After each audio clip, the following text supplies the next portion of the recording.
വിശദമായ വാർത്തകളിലേക്ക്. People exclusive. വിദ്യാഭ്യാസ മന്ത്രി നിയമന ക്രമക്കേട് നടത്തിയെന്ന് ക്രൈംബ്രാഞ്ച്. PhD യോഗ്യത വേണ്ട ഓപ്പൺ സ്കൂൾ സ്റ്റേറ്റ് കോർഡിനേറ്റർ തസ്തികയിൽ MSc-കാരനെ നിയമിക്കാൻ കത്ത് നൽകിയാണ് ക്രമക്കേട് നടത്തിയത്. കത്തിന്റെ പകർപ്പ് ക്രൈംബ്രാഞ്ച് പിടിച്ചെടുത്തു. വിശദാംശങ്ങൾ നൽകാൻ ജീവൻ കുമാർ ചേരുകയാണ്. ജീവൻ, വളരെ ഗൗരവമുള്ള ഒരു വിഷയം തന്നെയാണിത്. അതായത് വിദ്യാഭ്യാസ മന്ത്രി വൻ ക്രമക്കേട് നടത്തി എന്ന രീതിയിൽ തന്നെയാണ് കാര്യങ്ങൾ പോകുന്നത്. ഏത് രീതിയിലാണ് ക്രൈംബ്രാഞ്ച് ഇതുമായി ബന്ധപ്പെട്ട കാര്യങ്ങൾ വ്യക്തമാക്കിയിരിക്കുന്നതിന് മറ്റു വിവരങ്ങൾ? സുരേഷ്, മുസ്ലിം ലീഗ് MLA-യുടെ മരുമകൻ അബ്ദുൾ ജലീലിനെ വഴിവിട്ട് നിയമിക്കുന്നതിന് വേണ്ടി വിദ്യാഭ്യാസ മന്ത്രിയായ അബ്ദുൾ റബ്ബ് ക്രമവിരുദ്ധമായി ഇടപെട്ടു എന്നത് സ്ഥിരീകരിക്കുന്നതാണ് ക്രൈംബ്രാഞ്ചിന്റെ SP ജി ശ്രീധരൻ ഇപ്പോൾ ലോകായുക്ത മുമ്പാകെ സമർപ്പിച്ചിരിക്കുന്ന അന്വേഷണ റിപ്പോർട്ടിൽ വ്യക്തമാക്കുന്നത്. ഇത് സംബന്ധിച്ച് പീപ്പിൾ TV-യാണ് വാർത്ത പുറത്തുവിട്ടതും. സ്പെഷ്യൽ റൂൾസ് പ്രകാരം സ്റ്റേറ്റ് കോർഡിനേറ്റർ നിയമനത്തിന് PhD യോഗ്യത വേണമെന്നിരിക്കെ MSc മാത്രം യോഗ്യതയുണ്ടായിരുന്ന അബ്ദുൾ ജലീലിനെ ഓപ്പൺ സ്കൂൾ സ്റ്റേറ്റ് കോർഡിനേറ്റർ ആക്കാൻ വേണ്ടി മന്ത്രി തന്റെ ലെറ്റർ പാഡിൽ നേരിട്ട് കത്തെഴുതിയെന്നും ആ കത്ത് ക്രൈംബ്രാഞ്ച് പിടിച്ചെടുക്കുകയും ചെയ്തിരിക്കുന്നു. ഇദ്ദേഹത്തിന് ചട്ടപ്രകാരം ഡെപ്യൂട്ടേഷൻ നിയമനത്തിനുള്ള അപേക്ഷയോ NOC-യോ ഇദ്ദേഹം നൽകിയിരുന്നില്ല. ഒപ്പുപോലും രേഖപ്പെടുത്താത്ത ഒരു ബയോഡാറ്റയാണ് ഇത് സംബന്ധിച്ച് ഇദ്ദേഹം വിദ്യാഭ്യാസ മന്ത്രി മുമ്പാകെ സമർപ്പിച്ചിരുന്നത്. വിദ്യാഭ്യാസ മന്ത്രിയുടെ പ്രത്യേക താല്പര്യത്തിന്റെ അടിസ്ഥാനത്തിലാണ് ഇദ്ദേഹത്തെ നിയമിക്കുന്നതിന് വേണ്ടി തീരുമാനിച്ചിരിക്കുന്നതെന്നും ഈ അന്വേഷണ റിപ്പോർട്ടിൽ പറയുന്നു. കൂടാതെ ഈ ശുപാർശ കത്തിന്റെ അടിസ്ഥാനത്തിൽ മറ്റ് പരിശോധനകളൊന്നും തന്നെ നടത്താതെ അബ്ദുൾ ജലീലിനെ നിയമിച്ചുകൊണ്ട് വിദ്യാഭ്യാസ മന്ത്രി ഉത്തരവിട്ടിരിക്കുന്നു എന്ന് പ്രാഥമിക അന്വേഷണത്തിൽ തന്നെ ക്രൈംബ്രാഞ്ചിന് ബോധ്യപ്പെട്ടിരിക്കുന്നു. ഇദ്ദേഹം PSC-യുടെ സപ്ലിമെന്ററി ലിസ്റ്റിൽ ഹയർ സെക്കൻഡറി അധ്യാപകനായി പ്രവർത്തിക്കാൻ മാത്രം യോഗ്യത ഉള്ള ആളാണ്. എന്നാൽ എക്സിക്യൂട്ടീവ് ഓഫീസറായി പ്രവർത്തിക്കാനുള്ള യാതൊരു തരത്തിലുള്ള ഡിപ്പാർട്ട്മെന്റ് ടെസ്റ്റും ഇദ്ദേഹം പാസ്സായിരുന്നില്ല എന്നും ക്രൈംബ്രാഞ്ചിന്റെ അന്വേഷണ റിപ്പോർട്ടിൽ പറഞ്ഞിട്ടുണ്ട്. അക്കാഡമിക് കോർഡിനേറ്റർ എക്സാം തസ്തികയിൽ നിയമിച്ച അഭിലാഷ് DS-നും ഈ തസ്തികയ്ക്ക് വേണ്ട യോഗ്യതകളില്ലായിരുന്നു. ചട്ടങ്ങൾക്ക് വിരുദ്ധമായിട്ടാണ് ഇദ്ദേഹത്തെയും നിയമിച്ചതെന്നാണ് ഇപ്പോൾ ക്രൈംബ്രാഞ്ചിന്റെ കണ്ടെത്തൽ. പ്രൈവറ്റ് മാനേജ്മെന്റ് സ്കൂളിലെ അധ്യാപകനായ അഭിലാഷ് കേരള യൂണിവേഴ്സിറ്റിയിൽ നിന്നും BSc ബിരുദം നേടിയെങ്കിലും MSc ബിരുദം നേടിയത് തമിഴ്നാട്ടിലെ ഒരു യൂണിവേഴ്സിറ്റിയിൽ നിന്നാണ്. ഇദ്ദേഹത്തിന്റെ അധ്യാപന യോഗ്യതയിൽ അന്വേഷണ സംഘത്തിന് വിശ്വാസ്യതയില്ല എന്നും ഈ റിപ്പോർട്ടിൽ എടുത്തു പറയുന്നുണ്ട്. ഒപ്പം സാമ്പത്തിക തിരിമറിയും ഇതിനു പിന്നിൽ നടന്നിട്ടുള്ളതായിട്ടാണ് ക്രൈംബ്രാഞ്ചിന്റെ കണ്ടെത്തൽ ഉണ്ടായിരിക്കുന്നത്. സൂചിപ്പിച്ചതുപോലെ തന്നെ സ്വന്തക്കാരെ ഇത്തരത്തിലുള്ള ഉന്നത തസ്തികകളിൽ നിയമിക്കുക, അതോടൊപ്പം തന്നെ സാമ്പത്തിക ക്രമക്കേട് നടത്തുക, ഈ രീതിയിലേക്ക് തന്നെയാണോ കാര്യങ്ങൾ പോകുന്നത്? തീർച്ചയായും. കാരണം അബ്ദുൾ ജലീൽ എന്ന് പറയുന്ന വ്യക്തി ലീഗ് കൊടുവള്ളി MLA ആയ ഉമ്മർ മാസ്റ്ററുടെ മകളുടെ ഭർത്താവാണ്. ഇവരെ നിയമിക്കുന്നതിന് വേണ്ടിയാണ് വിദ്യാഭ്യാസ മന്ത്രി തന്റെ ലെറ്റർ പാഡിൽ നേരിട്ട് കത്തെഴുതിയത്. ഇദ്ദേഹം കൊടുത്ത ബയോഡാറ്റയിൽ പോലും ഒരു പേരോ ഒപ്പോ ഉണ്ടായിരുന്നില്ല. ഇദ്ദേഹത്തിന് MSc മാത്രമായിരുന്നു ഇദ്ദേഹത്തിന്റെ വിദ്യാഭ്യാസ യോഗ്യത എന്നിരിക്കെ സ്റ്റേറ്റ് കോർഡിനേറ്ററായി നിയമിക്കാൻ ഡോക്ടറേറ്റ് വേണമെന്നിരിക്കെയാണ് MSc ബിരുദധാരിയായ ഒരു വ്യക്തിയെ നിയമിക്കണമെന്ന് വിദ്യാഭ്യാസ മന്ത്രി തന്റെ ലെറ്റർ പാഡിൽ കത്തെഴുതി SCRT ഡയറക്ടർക്ക് കൊടുത്തത്.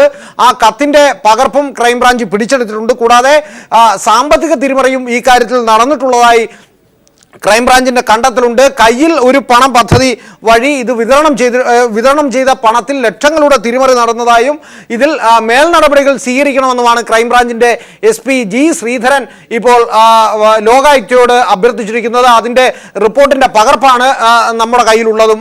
സുരേഷ്, ജീവൻ, നേരത്തെ നമ്മൾ ചർച്ച ചെയ്ത വിഷയം തന്നെയാണ്. ജീവൻ സൂചിപ്പിച്ചതുപോലെ തന്നെ ഇത്തരം വാർത്തകൾ, ഈ ഒരു വാർത്തയും കൈരളി പീപ്പിളാണ് പുറത്തു കൊണ്ടുവന്നത്. അതോടൊപ്പം തന്നെ ഇതുമായി ബന്ധപ്പെട്ട ഇത്തരത്തിലുള്ള നിരവധി വാർത്തകളും പീപ്പിൾ പുറത്തു കൊണ്ടുവന്നിരുന്നു. അതായത് യാതൊരു തരത്തിലുള്ള അടിസ്ഥാന യോഗ്യത ഇല്ലാതിരുന്നിട്ടും വിദ്യാഭ്യാസ രംഗത്തെ ഉന്നത തസ്തികകളിൽ തങ്ങളുടെ ഇഷ്ടക്കാരെ നിയമിക്കുക, അത് തങ്ങളുടെ സ്വന്തക്കാരെ, അതോടൊപ്പം തന്നെ തങ്ങളുടെ പാർട്ടിക്ക് വിധേയമായവരെ നിയമിക്കുക എന്ന രീതിയിലേക്ക് കാര്യങ്ങൾ പോയിരുന്നു. കാലിക്കറ്റ് യൂണിവേഴ്സിറ്റി വൈസ് ചാൻസലർ നിയമനം വരെ നമ്മൾ ഇതുമായി ബന്ധപ്പെട്ട് കാണേണ്ടതാണ്. ഇത്തരത്തിൽ നോക്കുമ്പോൾ ക്രൈംബ്രാഞ്ചിന്റെ ഈ ഒരു റിപ്പോർട്ട് എത്രത്തോളം ഗൗരവമുള്ളതാണ്? പ്രത്യേകിച്ച് വിദ്യാഭ്യാസ മന്ത്രി നേരിട്ട് ഇടപെട്ടു എന്ന രീതിയിലേക്ക് തന്നെയാണോ കാര്യങ്ങൾ പോകുന്നത്? എത്രത്തോളം ഗൗരവത്തിൽ ക്രൈംബ്രാഞ്ച് ഇതിനെ സമീപിച്ചിട്ടുണ്ട് എന്നാണ് നമുക്ക് വ്യക്തമാകുന്നത്. സുരേഷ്, ഇതിൽ 13 പേരുടെ പ്രതിപട്ടികയാണ് ഇപ്പോൾ അന്വേഷണ സംഘം ലോകായുക്ത മുമ്പാകെ കൈമാറിയിരിക്കുന്നത്. ഇതിൽ പ്രതിസ്ഥാനത്തെ 1-ാം പേരുകാരനാണ് അബ്ദുറബ്ബ്. അതായത് അബ്ദുറബ്ബ് ഈ കേസിൽ 1-ാം പ്രതിയായിരിക്കുന്നു എന്നതാണ് ക്രൈംബ്രാഞ്ച് ഇപ്പോൾ കണ്ടെത്തിയിരിക്കുന്നത്.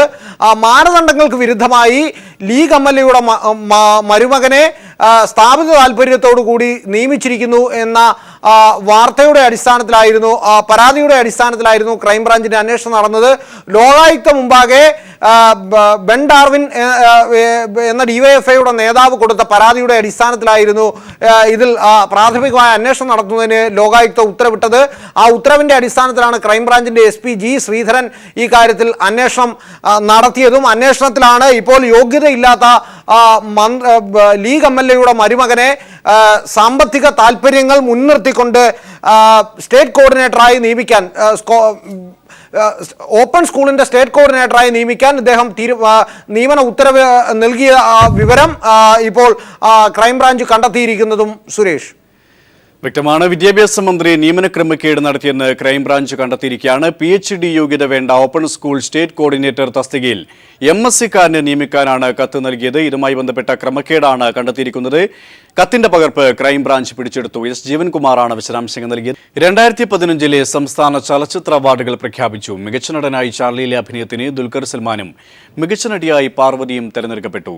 സനൽകുമാർ ശശിധരന്റെ ഒഴിവു ദിവസത്തെ കളിയാണ് മികച്ച ചിത്രം. ചാർലിയിലൂടെ മാർട്ടിൻ പ്രകാട്ട് മികച്ച സംവിധായകനുള്ള പുരസ്കാരം നേടി. 2015 സംസ്ഥാന ചലച്ചിത്ര അവാർഡിൽ 8 അവാർഡുകൾ ചാർലി സ്വന്തമാക്കിയപ്പോൾ 7 അവാർഡുകൾ എന്ന് നിന്റെ മൊയ്തീൻ കരസ്ഥമാക്കി. ചാർലിയിലെ അഭിനയ മികവിന് ദുൽഖർ സൽമാനും ചാർലി എന്ന് നിന്റെ മൊയ്തീൻ എന്നിവയിലെ പ്രകടനത്തിന് പാർവതി മേനോനും മികച്ച അഭിനേതാക്കളായി. മികച്ച നടൻ ദുൽഖർ സൽമാൻ, ചിത്രം ചാർലി. മികച്ച നടി പാർവതി, ചിത്രങ്ങൾ ചാർലി എന്ന് സ്വന്തം മൊയ്തീൻ. ചാർലിക്കായി മാർട്ടിൻ പ്രക്കാട്ട് മികച്ച സംവിധായകനായി. സനൽകുമാർ ശശിധരന്റെ ഒഴിവു ദിവസത്തെ കളിയാണ് മികച്ച ചിത്രം. മനോജ് ഖാനയുടെ അമീബയാണ് മികച്ച 2ാമത്തെ ചിത്രം. നിർണായകത്തിലെ അഭിനയത്തിന് പ്രേം പ്രകാശും ബെന്നിലെ പ്രകടനത്തിന് അഞ്ജലി PVയും മികച്ച സ്വഭാവ നടീനടന്മാരായി. ലുക്ക ചുപ്പി, സൂസു, സുതിവാഗ്മീകം എന്നിവയിലൂടെ ജയസൂര്യ പ്രത്യേക ജൂറി അവാർഡിന് അർഹനായി. ബെന്നിലെയും മാൽഗുഡി ഡേയ്സിലെയും അഭിനയത്തിന് ഗൗരവ് ജി മേനോനും ജാനകി മേനോനും ബാലതാരങ്ങളായി. മികച്ച തിരക്കഥാകൃത്ത് ഹരികുമാർ, ചിത്രം കാറ്റും മഴയും. ഛായാഗ്രാഹകൻ ജോമോൻ T. ജോൺ, ചിത്രങ്ങൾ ചാർലി എന്ന് നിന്റെ മൊയ്തീൻ, നീന. മികച്ച തിരക്കഥാകൃത്തിനുള്ള അവാർഡ് ഉണ്ണിയാറും മാർട്ടിൻ പ്രക്കാട്ടും ചാർലിക്കായി പങ്കിട്ടു. എന്ന് നിന്റെ മൊയ്തീനിലെ ഗാനത്തിന് റഫീഖ് അഹമ്മദ് മികച്ച ഗാനരചയിതാവായപ്പോൾ ഇടവപ്പാതി, എന്ന് നിന്റെ മൊയ്തീൻ എന്നീ ചിത്രങ്ങളിലെ ഗാനങ്ങൾക്കായി രമേശ് നാരായണൻ മികച്ച സംഗീത സംവിധായകനായി. പത്തേമാരി, നീന എന്നീ ചിത്രങ്ങളിലെ ഗാനങ്ങൾ ബിജിപാലിനെ മികച്ച പശ്ചാത്തല സംഗീത സംവിധായകനാക്കി. P. ജയചന്ദ്രനും മധുശ്രീ നാരായണനും മികച്ച ഗായകനും ഗായികയുമായി. ജനപ്രിയ ചിത്രം RS വിമലിന്റെ എന്ന് നിന്റെ മൊയ്തീൻ. ലവ് 24/7-ലൂടെ ശ്രീബാല K. മേനോൻ മികച്ച നവാഗത സംവിധായകയായി. തോമസ് ദേവസിയുടെ മാലേറ്റം മികച്ച കുട്ടികളുടെ ചിത്രമായി. മികച്ച സിനിമാ ഗ്രന്ഥമായി KB വേണുവിന്റെ KG ജോർജിന്റെ ചലച്ചിത്രയാത്രകൾ തിരഞ്ഞെടുക്കപ്പെട്ടു. സമാന്തര സിനിമകൾക്ക് അംഗീകാരം ലഭിച്ച ഇത്തവണ എന്നാൽ നിലവാരമുള്ള ചിത്രങ്ങൾ കുറവായിരുന്നുവെന്നും ജൂറി വിലയിരുത്തി. News bureau, Thiruvananthapuram. അവാർഡ് ജേതാക്കളുടെ പ്രതികരണങ്ങളിലേക്ക്. എനിക്ക് എക്സ്പ്രസ് ചെയ്യാൻ്റെ അപ്പുറത്താണ് എൻ്റെ സന്തോഷം. ഞാൻ പറഞ്ഞ പോലെ ഒരു അഭിനയം തുടങ്ങിയിട്ട് ഒരു 10-15 കൊല്ലം വരെ ഇങ്ങനെ അവാർഡൊന്നും എക്സ്പെക്ട് ചെയ്തിട്ടില്ല. കാരണം അത്രയും എനിക്ക് തോന്നുന്നു ഞാൻ സ്റ്റെപ്പ് ബൈ സ്റ്റെപ്പ് പതുക്കെ സ്റ്റെപ്സ് എടുക്കുകയും അല്ലെങ്കിൽ ഇമ്പ്രൂവ് ചെയ്യാൻ ശ്രമിക്കുന്ന ഒരാളാണ്. അപ്പോൾ ഈ ഒരു എൻകറേജ്മെൻറ്റ് തന്നതിന് ഫുൾ ജൂറിക്കും ബാക്കിയുള്ള എല്ലാ ഫിലിംസിനും ആർട്ടിസ്റ്റുകൾക്കും എല്ലാവർക്കും അത്രയും തന്നെ നന്ദിയുണ്ട് എൻ്റെ അടുത്ത്. അപ്പോൾ ഇതെല്ലാം ജനങ്ങൾ ഇഷ്ടപ്പെട്ട കഥാപാത്രമായതുകൊണ്ട് തന്നെ ഞാൻ ഇതിനെല്ലാം വാല്യൂ കൽപ്പിക്കുന്ന ഒരാൾ തന്നെയാണ്. ഓഫ് കോഴ്സ് അവരുടെ കണ്ണിൽ സുധിയുടെയും അതുപോലെ തന്നെ ലുക്ക ചുപ്പിയുടെ പെർഫോമൻസ് ഇഷ്ടപ്പെട്ടതിൽ എനിക്ക് വളരെയധികം സന്തോഷമുണ്ട്. അതുകൊണ്ട് തന്നെ എല്ലാ സംവിധായകരെയും ഞാൻ ഈ അവസരത്തിൽ ഞാൻ ഓർക്കുകയാണ്.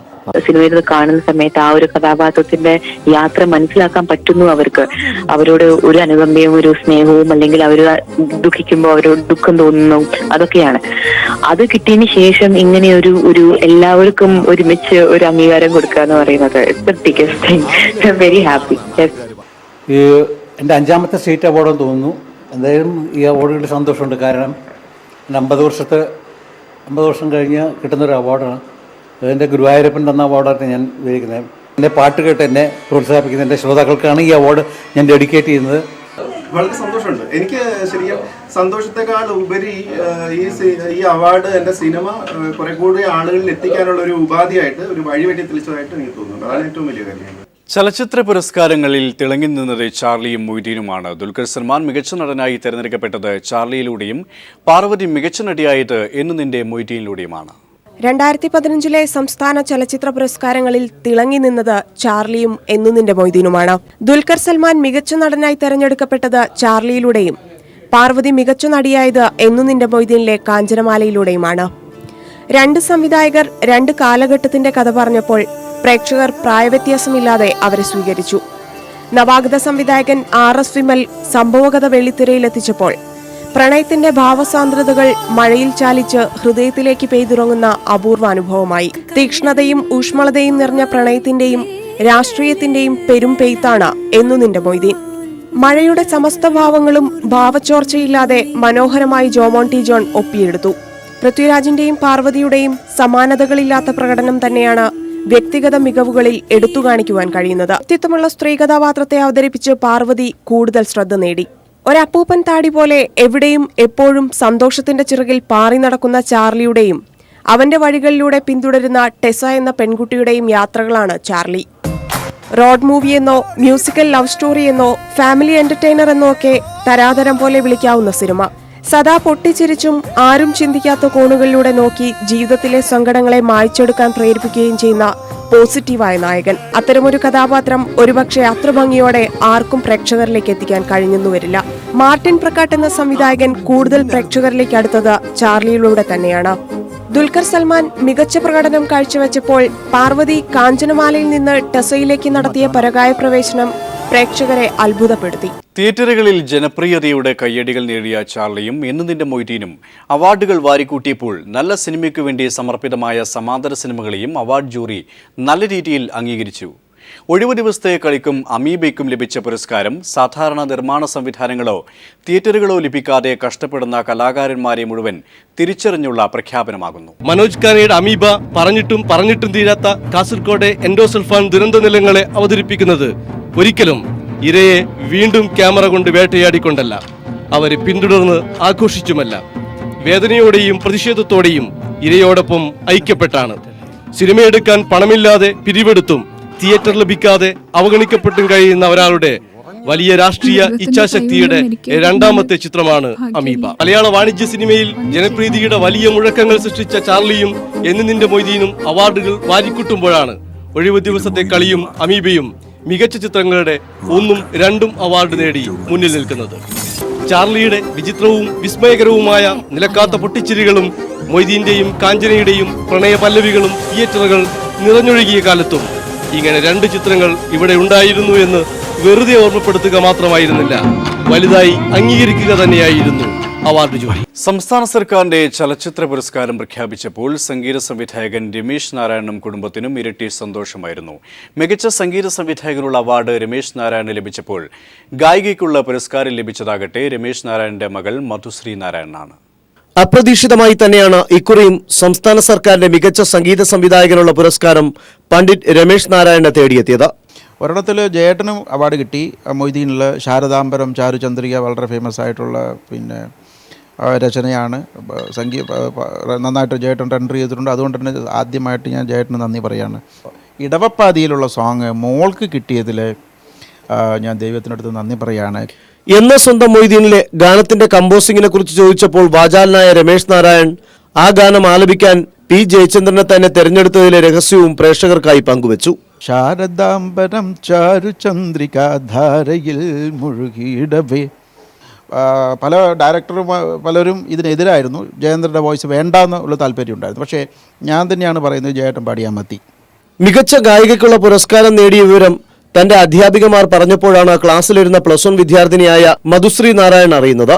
പിന്നെ അവരുടെയൊക്കെ സ്നേഹാദരവ് ഏറ്റുവാങ്ങി വീട്ടിലെത്തിയപ്പോൾ അടക്കാനാവാത്ത സന്തോഷം. ഇടവപ്പാതി എന്ന ചിത്രത്തിലെ ഗാനത്തിനാണ് അവാർഡ് ലഭിച്ചതെങ്കിലും പ്രേക്ഷകരിലെത്താത്ത മൊയ്തീനിലെ തന്റെ ഗാനം മധുശ്രീ ആലപിക്കാൻ മടികാട്ടിയില്ല. പ്രിയമുള്ളവനേ പ്രിയമുള്ളവനേ വിരഹവുമെന്തൊരു മധുരം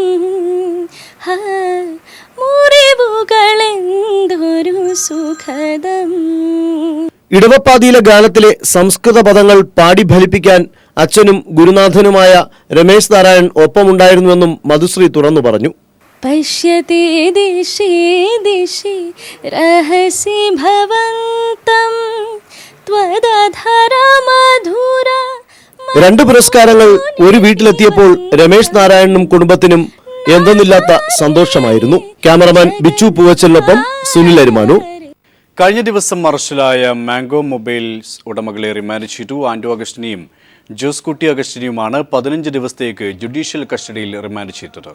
പാർലമെന്റിന്റെ ഇരു സഭകളിലും പ്രതിപക്ഷ പ്രതിഷേധം. മുസ്ലിങ്ങൾക്കെതിരെ കേന്ദ്രമന്ത്രി കത്താരിയ നടത്തിയ പരാമർശത്തിനെതിരെയായിരുന്നു പ്രതിഷേധം. മുസ്ലിങ്ങൾക്കെതിരെ ആക്രമണം നടത്താൻ സമയമായി എന്നായിരുന്നു കച്ചാരിയ ഇന്നലെ ആഗ്രയിൽ പ്രസംഗിച്ചത്. പീച്ചിയിൽ 12 വയസ്സുകാരിയെ പീഡിപ്പിച്ച കേസിൽ പാസ്റ്റർക്ക് 40 വർഷം തടവും 20,000 രൂപ പിഴയും. കോട്ടയം കറുകച്ചാൽ സ്വദേശി സനൽ കെ ജെയിംസിനാണ് തൃശൂർ അഡീഷണൽ സെഷൻസ് കോടതി ശിക്ഷ വിധിച്ചത്.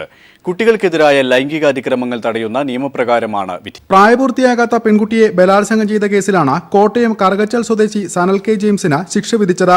12കാരിയെ പീഡിപ്പിച്ച സംഭവത്തിൽ കുട്ടികൾക്കെതിരായ ലൈംഗിക കുറ്റകൃത്യങ്ങൾ തടയുന്ന നിയമപ്രകാരമാണ് തൃശൂർ ജില്ലാ സെഷൻസ് കോടതി 40 വർഷം തടവും 20,000 രൂപ പിഴയും വിധിച്ചത്. പോക്സോ നിയമം നിലവിൽ വന്ന ശേഷം ലഭിക്കുന്ന ഏറ്റവും കടുത്ത ശിക്ഷയാണ് ജഡ്ജ് KP സുധീറിന്റെ വിധിന്യായം. 40 വർഷം കഠിന തടവിനും 20,000 രൂപ പിഴയ്ക്കുമാണ് ഇന്ന് കോടതി സനിൽ കെ ജെയിംസിനെ ശിക്ഷിച്ചിട്ടുള്ളത്. വിക്ടിം കോമ്പൻസേഷൻ്റെ അടിസ്ഥാനത്തിൽ കേരള സർക്കാരിനോട് 3 ലക്ഷം രൂപ വിക്ടിമിന് കൊടുക്കുന്നതിന് വേണ്ടിയും കോടതി നിർദ്ദേശിക്കുകയുണ്ടായി. 2014 ഏപ്രിൽ മാസത്തിലായിരുന്നു കേസിന് ആസ്പദമായ സംഭവം. പീച്ചി സാൽവേഷൻ ആർമിയിലെ പാസ്റ്ററായിരുന്ന സനൽ പെൺകുട്ടിയെ ബലാത്സംഗം ചെയ്യുകയായിരുന്നു. ഒല്ലൂർ പോലീസ് സമർപ്പിച്ച കുറ്റപത്രത്തിന്റെ അടിസ്ഥാനത്തിലായിരുന്നു വിചാരണ. പ്രതിക്കെതിരെ ഇതേ കോടതിയിൽ സമാന കേസിൽ വിചാരണ നടക്കുകയാണ്. News bureau, Thrissur.